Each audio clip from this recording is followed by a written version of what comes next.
Muy buenas tardes a todos, continuando con el ciclo de seminarios de consulta de alto riesgo obstétrico coordinado por la doctora Indira Escobar, especialista en ginecología obstetricia. El día de hoy desarrollaremos el tema que lleva por nombre diabetes gestacional. Mi nombre es José Chalaca, residente del tercer año de ginecología obstetricia. Es importante tener bien en claro lo que es la definición de diabetes gestacional y diabetes pregestacional o preexistente. Según la OMS, la diabetes gestacional es un trastorno de la tolerabilidad a los hidratos de carbono que conduce a una hiperglicemia de gravedad variable y que se inicia o se diagnostica por primera vez durante el embarazo, independientemente del tratamiento necesario y de su evolución en el posparto. La diabetes gestacional es consecuencia de la resistencia a la insulina que se presenta desde el segundo trimestre de la gestación y que se acompaña del aumento de las complicaciones perinatales y maternas, tales como macrosomías fetales, distocias de hombro, polidromanio, ruptura prematura de membrana. Y en cuanto a las maternas, tenemos la preeclampsia, aumento de la tasa de cesárea y hemorragias. Con relación a la definición de diabetes pregestacional o diabetes preexistente, se define según la OMS como aquella diabetes mellitus presente en el embarazo, ya sea tipo 1, tipo 2 o MODI, que es diagnosticada antes del embarazo. Esto lo avala según las guías argentinas del 2017, según la Asociación Latinoamericana de Diabetes en el 2016 y la Asociación Americana de Diabetes en el 2019. Es importante señalar que la diabetes pregestacional se incluirá también las que se diagnostiquen durante el primer trimestre del embarazo, siempre y cuando se cumplan con los criterios generales de diagnóstico de diabetes según la OMS, que posteriormente los describiremos. Según este estado o esta patología, pues impactará gravemente en el embarazo, ya que habrá mayor riesgo de abortos, malformaciones congénitas, sobre todo cardíacas como tetralogía de Fallot, defectos sectales, auriculares y ventriculares, coartación de la aorta, a nivel del sistema nervioso central, anencefalia, microcefalia, a nivel renal, agenesia renal y poliquistosis renal, a nivel gastrointestinal se van a presentar atresias duodenales y rectales.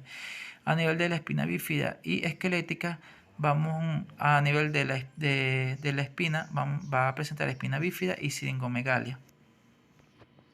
Con relación a la prevalencia, epidemiológicamente hablando, vemos que aquí en esta gráfica representa la diabetes tipo 2 el 77.1%, la diabetes tipo 1 un 16.8% y la diabetes gestacional 6.1%. La prevalencia de la diabetes gestacional se encuentra influenciada por las características de la población estudiada y por los criterios diagnósticos utilizados, pero podemos dar una frecuencia o una incidencia, ya sea variable, encontrándose que las cifras que oscilan entre el 2 y el 6% en Europa. En los Estados Unidos esta patología afecta entre el 7 al 18% de las mujeres embarazadas y es algo muy alarmante, ya que a nivel de Latinoamérica vemos que la incidencia es mucho mayor, es del 10 al 33%, siendo estas cifras las más altas del mundo. Por su parte, en Colombia vemos que se han realizado dos estudios que reportan una prevalencia de un 0.34% a un 2.3%. En Venezuela no existe un registro estadístico confiable para esta patología. La prevalencia se basa en pocos estudios sobre diabetes gestacional y uno de ellos fue realizado por Febres y colaboradores en el año 2000 en la maternidad de Concepción Palacio, donde ellos contemplaban una prevalencia de un 2.7%. Con relación a los factores de riesgo para el desarrollo de diabetes gestacional, es importante señalar que es multifactorial, hay muchos factores. Por ejemplo, la edad mayor o igual a 30 años, un índice de masa corporal mayor a 25 kilogramos metro cuadrado, un antecedente de diabetes gestacional, diabetes mellitus en familias de primer grado, macrosomías fetales, mortalidad perinatal inexplicable, síndrome de ovario poliquístico, trastorno hipertensivo del embarazo, malformaciones congénitas, polidromanio, dislipidemia. Pero es muy importante señalar sobre la raza. Con relación a la raza o grupos étnicos, tradicionalmente se habla de grupos étnicos de riesgo donde destacan afroamericanos, latinos, asiáticos, americanos y de la isla del Pacífico. Según un estudio publicado en la Revista Americana de Ginecología y Obstetricia, las mujeres asiáticas y las latinas tienden un riesgo mayor de sufrir diabetes gestacional que las mujeres de otras etnias debido a una probable predisposición genética.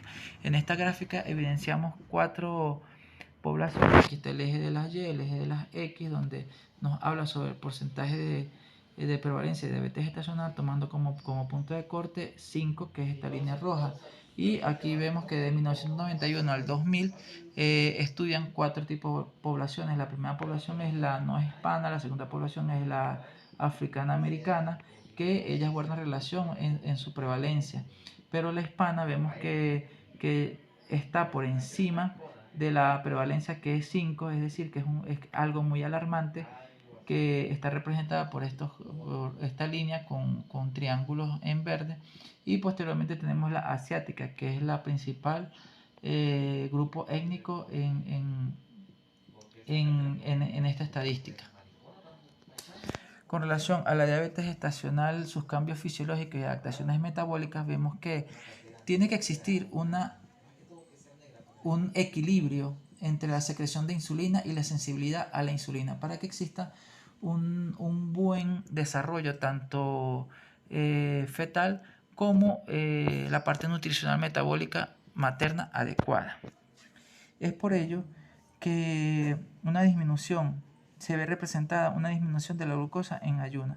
Y para compensar estos cambios, la gluconeogénesis hepática materna, como los niveles de ácido graso, aumentan, y esto hace que la sensibilidad periférica de la insulina se encuentre aumentada también.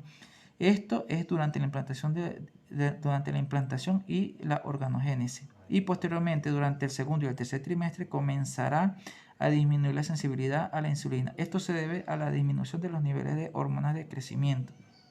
Posteriormente comienza el aumento de las hormonas diabetogénicas, como el lactogeno placentario, la hormona de crecimiento placentaria, la progesterona, cortisol, prolactina, entre otras, lo que intensificará la disminución de la sensibilidad a la insulina.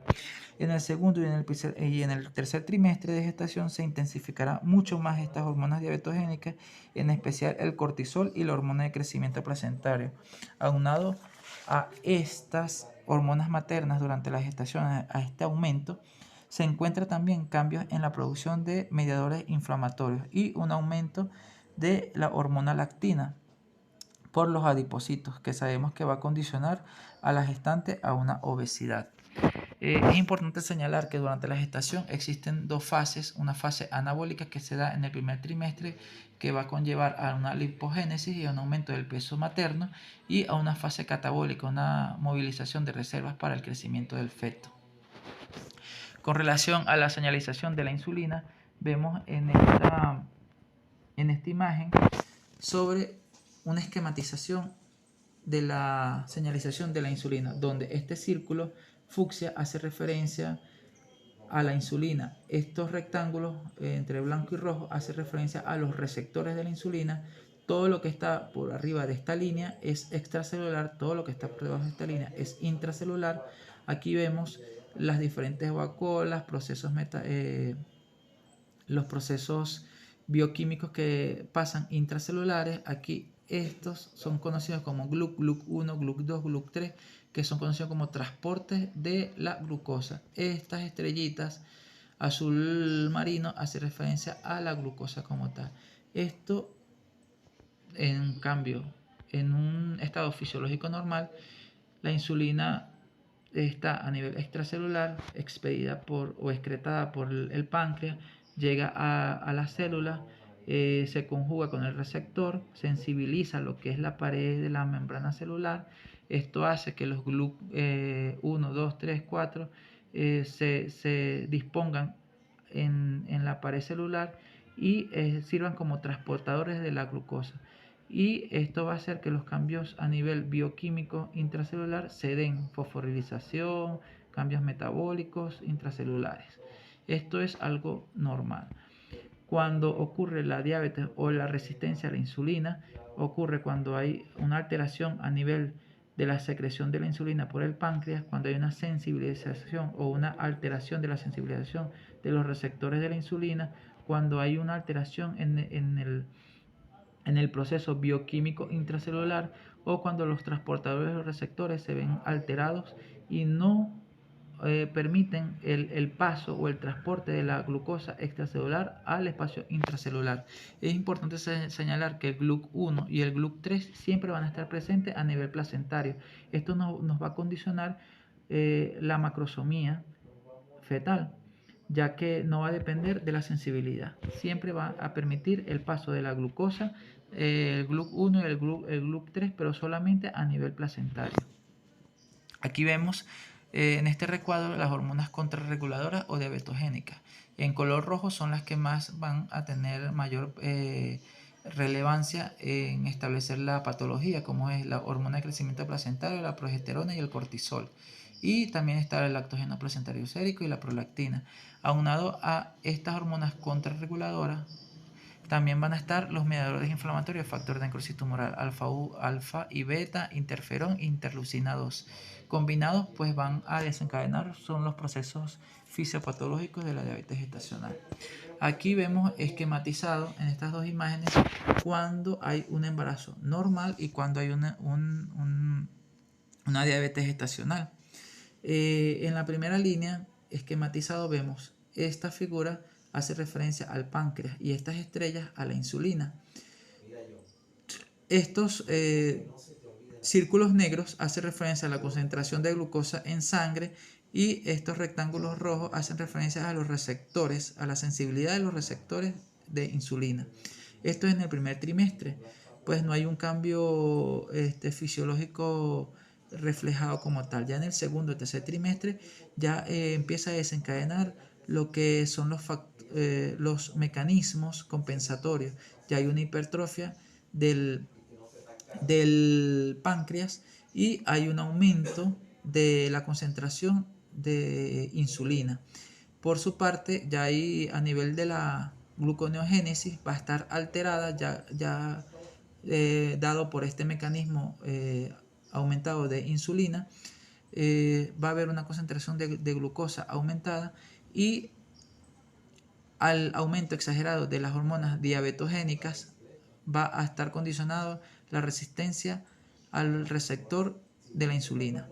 Y en la etapa puerperal, que es las imágenes que están abajo, hace referencia a que todo va a un estado de regresión. El páncreas ya no está hipertrofiado, la concentración de insulina vuelve a su estado normal, la concentración de glucosa en sangre también viene a un estado normal y la sensibilización a la insulina pues ya lleva a un estado normal. En cambio, cuando se establece la diabetes gestacional, la patología como tal, vemos que al inicio del embarazo no hay una respuesta exagerada de los mecanismos, pero ya en el segundo o tercer trimestre vemos que la respuesta que inicialmente vemos del páncreas, ya no hay una hipertrofia del páncreas, ya la insulina disminuye su concentración, a la gluconeogénesis hay un aumento de la gluconeogénesis y esto va a condicionar a una concentración mayor de glucosa y aunado al aumento de las hormonas diabetogénicas y los factores condicionantes, ya sea obesidad, índice de masa corporal mayor a 25, grupo étnico que pertenece, nos va a condicionar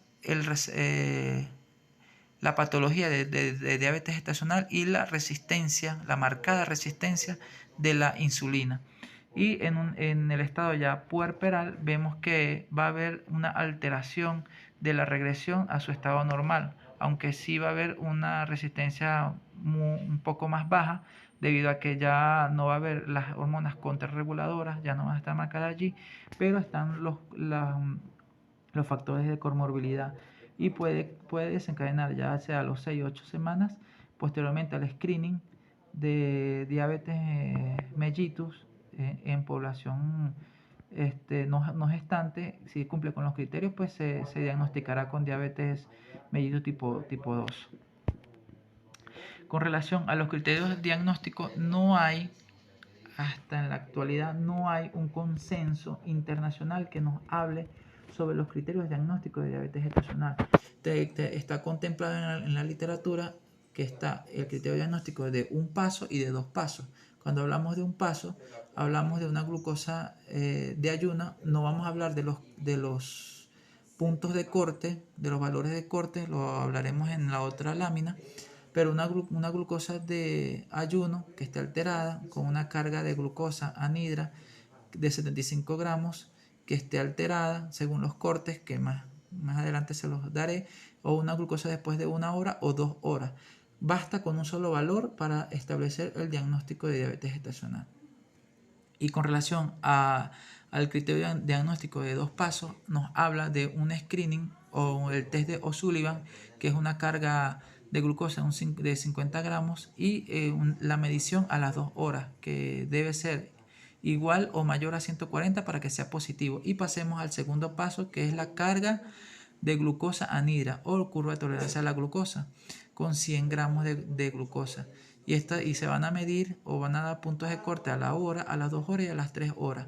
Para diagnosticar la diabetes gestacional se necesita 2 valores como mínimo.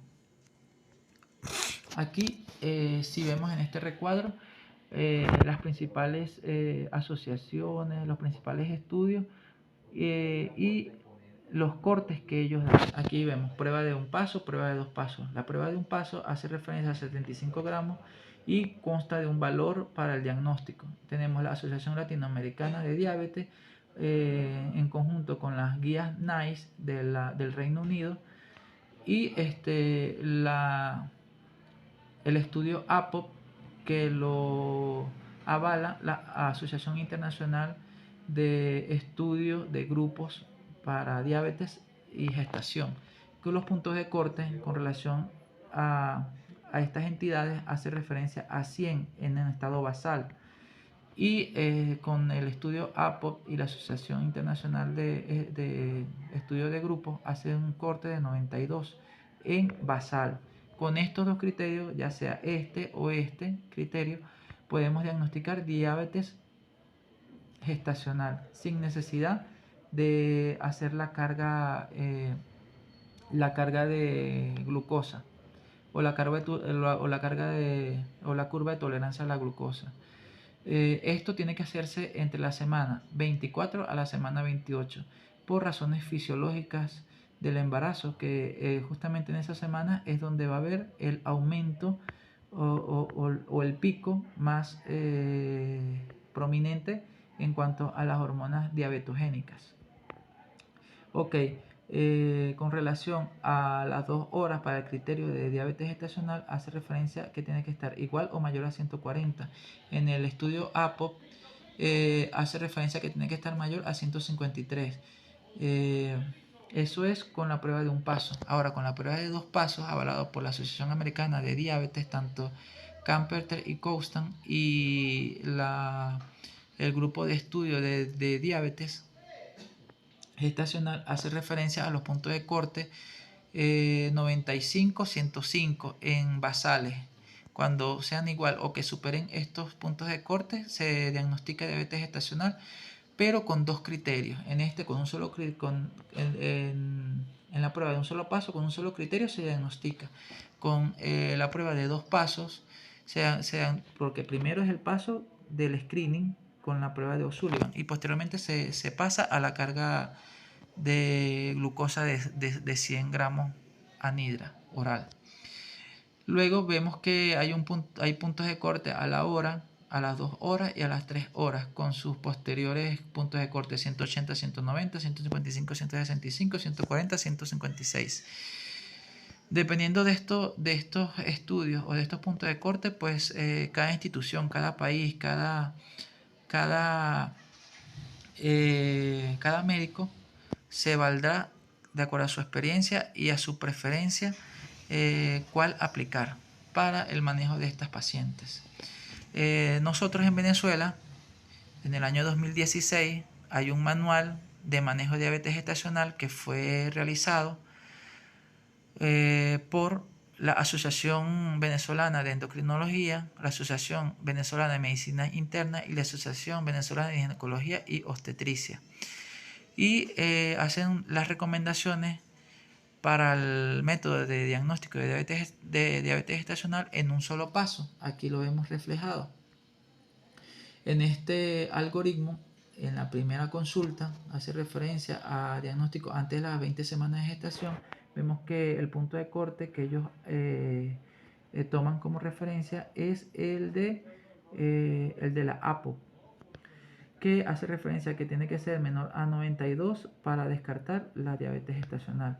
Entre 92 a 125 se diagnostica diabetes pregestacional, diabetes gestacional, y mayor a 126 diabetes pregestacional. Aquí también toman como punto de referencia la hemoglobina glicosilada, aunque unos estudios hacen referencia a que la sensibilidad es muy baja. Por ello, sabemos que fisiológicamente mide lo que es la glucosa en los eritrocitos, y pues dado a la hemodilución fisiológica de la gestación, pues pierde sensibilidad. En cuanto al primer eslabón, que no es diabética, ellos recomiendan un despistaje de 75 gramos de un solo paso a las 24 a 28 semanas. Ya con este diagnóstico de diabetes gestacional, pues, o diabetes pregestacional, ya están establecidos, pero en el criterio diagnóstico con carga oral de 75 miligramos, tenemos que entender que esto es en la primera visita, en la primera trimestre de la gestación. Ya en el segundo y en el tercer trimestre, a partir de las 24 o 28 semanas, se recomienda, según el manual de manejo de diabetes gestacional de Venezuela, hacer el screening, o mejor dicho, las pruebas diagnósticas con glicemia en ayuna mayor a 92 ya es diabetes gestacional. A la hora mayor a 180, igual o mayor a 180 es diabetes gestacional. Igual o mayor a las 2 horas de 153 es diabetes gestacional. Estos son los puntos de corte según la APO. Y diabetes mellitus, pues ya los criterios que conocemos estandarizados a nivel internacional por la ADA y la OMS. Esto me pareció interesante traerlo a discutir, ya que la prevalencia, de acuerdo al valor analizado según el estudio o según los puntos de corte que uno va a implementar, según la Asociación Latinoamericana de Diabetes, vemos que en la primera visita los diagnósticos son muy bajos. ¿Por qué? Porque el punto de corte de ellos es de 100. En cambio, el punto de la APOC es de 92. ¿Qué quiere decir esto? Que significa que hay mayor diagnóstico en el primer trimestre, pero hay menor prevalencia del diagnóstico ya después de las 24 semanas, en el segundo al tercer trimestre. Y caso contrario, con el valor posterior a la carga de la glucosa de 75 miligramos que toma como punto de referencia, que es mucho mayor que el de la APOC, pues hay mayor diagnóstico posterior que el de la APO, la Asociación Latinoamericana de Diabetes. Es decir, que hay una prevalencia de sobrediagnóstico con la Asociación Latinoamericana de Diabetes, pero hay una sobreincidencia baja en cuanto al diagnóstico con el APO. Y esto se debe a los puntos de corte. Recordemos, punto de corte 100, punto de corte 92, punto de corte a las 2 horas 153, punto de corte 140. Entonces hace referencia a este problema. Es inquietante estos resultados, ya que hay guías o hay trabajos especiales donde hacen referencia a que sería bueno implementar un sobrediagnóstico, pero está el factor económico. Al haber un sobrediagnóstico va a haber mayor demanda de recursos, y por ende pues hay que compensar esta demanda de recursos. Así que los países pues están en desacuerdo con esta implementación. Hay estudios donde avalan que a un mayor diagnóstico, ya sea acertado o no, o sobrediagnosticado, está asociado directamente con los resultados perinatales adversos, Hay otros que dicen que no hay una diferencia significativa en cuanto a los resultados perinatales como tal. Con relación al tratamiento, el manejo y tratamiento de la diabetes gestacional constituye un factor de riesgo para el desarrollo de diversas patologías tales como preeclampsia, diabetes mellitus tipo 2, macrosomía, hipoglicemia fetal, óbito, entre otros, por lo que es importante instaurar un manejo adecuado y temprano para así disminuir estos riesgos. Tanto la ADA como la ACO como la FIGO dividen el manejo en cambios en el estilo de vida y tratamiento farmacológico. Cuando hablamos de cambio, el estilo de vida hace referencia a la alimentación y a la actividad. Y obviamente al manejo de tratamiento farmacológico, pues bueno, está la insulina y la metformina. Y otros estudios avalan que la glibenclamida. Pero tenemos que tener unos objetivos específicos claros en cuanto a la instauración del tratamiento, ya que iniciaremos con la actividad física y la terapia nutricional. La terapia física contempla que puede ser actividades aeróbicas por 30 minutos por 5 días a la semana. Claro, esto tiene que adaptarse a las necesidades, a las actividades físicas individualmente y a las capacidades de las gestantes, ¿sí? Y con relación a la terapia nutricional, contempla que tiene que tener el consumo de carbohidratos de 175 gramos día y proteínas y grasas de 71 gramos día. Y estos objetivos de tratamiento tienen que ser muy específicos. ¿Cuándo debemos implementar el tratamiento farmacológico? Cuando no logremos estos objetivos con tratamiento inicial, cambio de estilo de vida, física, actividad física y nutricional. Tenemos que tener un ayuno entre 75 y 95 miligramos sobre decilitro, una postprandial de 1 hora menor a 140 y una postprandial a las 2 horas menor a 120. Si estos criterios o estos objetivos de tratamiento inicial no se cumplen, pues se instaurará el tratamiento de forma farmacológica. De acuerdo a la Asociación Americana de Diabetes, el tratamiento farmacológico de elección para el manejo de la diabetes gestacional es la insulina. Sin embargo, pese a no estar aprobado por la FDA, la metformina ni la glibenclamida son utilizados para el tratamiento de la diabetes gestacional. Cabe mencionar que la Sociedad para la Medicina Materno-Fetal en el 2018 concluye que en mujeres en las que no se logró control adecuado con terapia nutricional ni física se puede utilizar de forma segura la metformina como primera línea. También en las guías NICE esto lo avalan. No siendo así, con la glibenclamida no la sugieren como tratamiento de primera línea, pero sí en combinación con la insulina. Aquí hace referencia al tratamiento nutricional. Se basa de acuerdo al índice de masa corporal.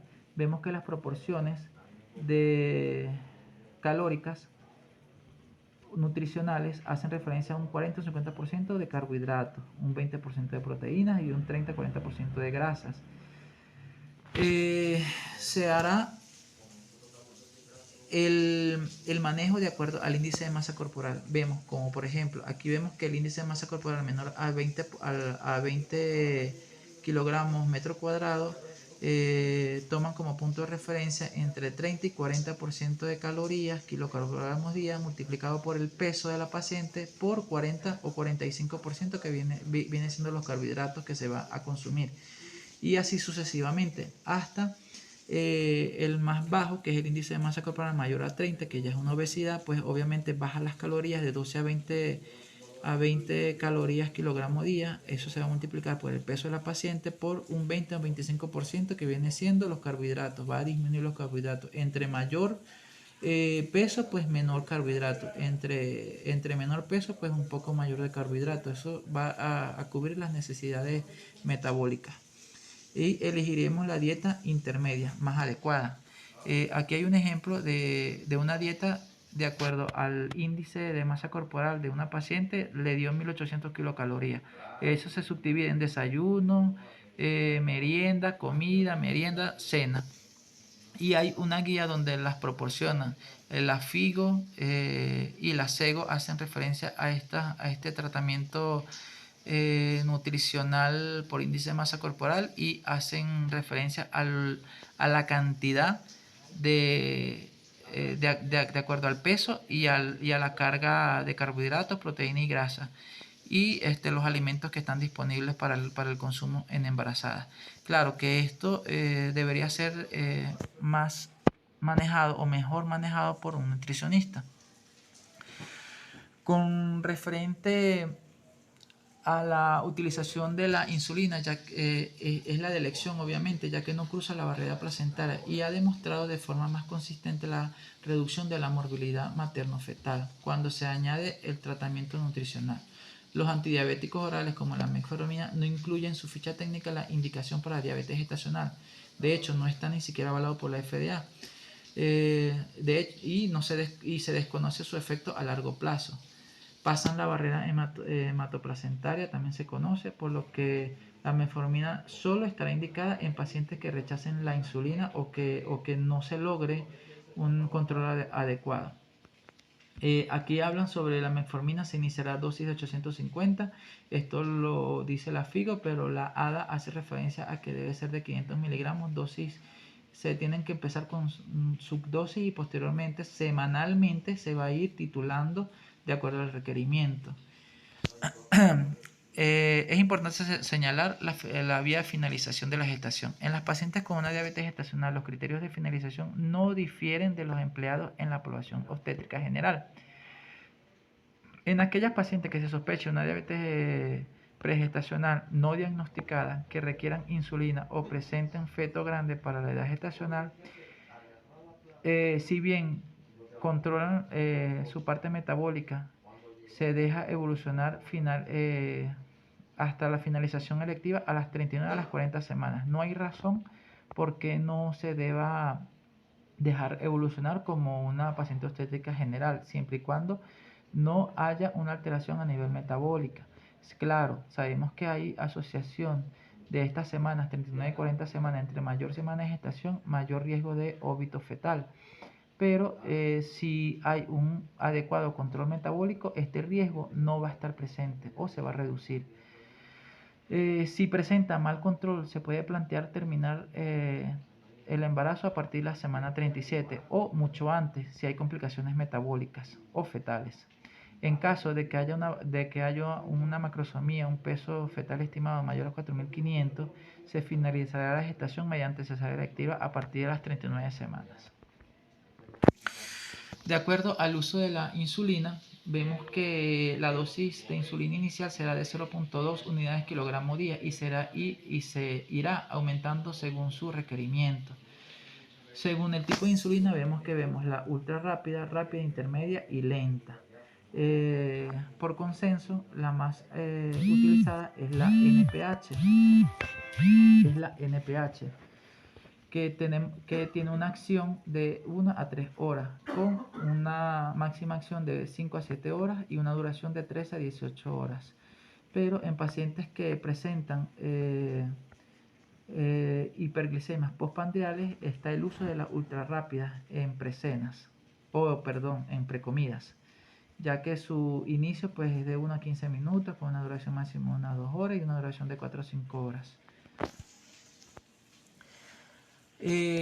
Con relación al manejo intraparto, es importante señalar este apartado, ya que no se presenta o no se ve mucha información sobre esta parte. Se debe mantener los mismos objetivos metabólicos intraparto que en las pacientes pregestacionales, por lo que deberá monitorizarse la glicemia capilar, que se mantendrá entre 70 y 110. Se realizará controles glicémicos a todas las pacientes con diabetes gestacional al ingreso y antes y después de las comidas. En caso de restricción de ingesta de controles se hará cada 4 a 6 horas. Sabemos que en nuestra institución hemos recibido pacientes con ayuno prolongado hasta de 12 horas. Pues eso no se debe hacer, ya que sabemos que en la fase latente la demanda es mínima, pero cuando una paciente está en fase activa es preciso suministrar un aporte suficiente de glucosa por vía parenteral para evitar la cetosis de ayuno. Se realizará controles cada 1 a 2 horas. Esto se lleva a cabo en glicemias normales, menores a 95 miligramos sobre decilitro, un bolo cada 6 horas de suero de destroza al 5%. Ahora, cuando estas pacientes presentan unas glicemias altas mayores a 110 miligramos sobre decilitro, pues se hará las famosas soluciones hipertónicas, que consta de una solución de 500 cc de destroza al 10% más 10 mini equivalentes de KCl, y según el nivel de glucosa pues se colocará 1, 2, 3, 4 o 5 unidades de insulina rápida. Y el seguimiento postparto es muy importante. Se debe hacer a las 6 o a las 8 semanas postparto. Una vez finalizada la lactancia, se practicará una curva de tolerancia a la glucosa con 75 gramos, según la metodología empleada en la población no gestante. Los resultados se evaluarán según los criterios de la ADA en el 2020. En el 2020 se habla de diabetes, prediabetes y diabetes mellitus tipo 2. Pues aquí ya lo tenemos, glicemia basal alterada mayor a 100, pero que no sea mayor a 126, y una tolerancia a la glucosa que no supere, que sea mayor a 140, pero que no supere los 200, y una hemoglobina glicosilada de 5.7 a 6.4. Y para los criterios para diabetes mellitus ya son establecidos internacionalmente, como los conocemos: mayor a 126 hemoglobina miligramos sobre decilitro en ayunas, mayor a 200 con carga de 75 o aleatoria, o glicemia al azar, y una hemoglobina glicosilada mayor a 6.5%. De antemano, muchas gracias por su atención. Espero que le haya sido de utilidad.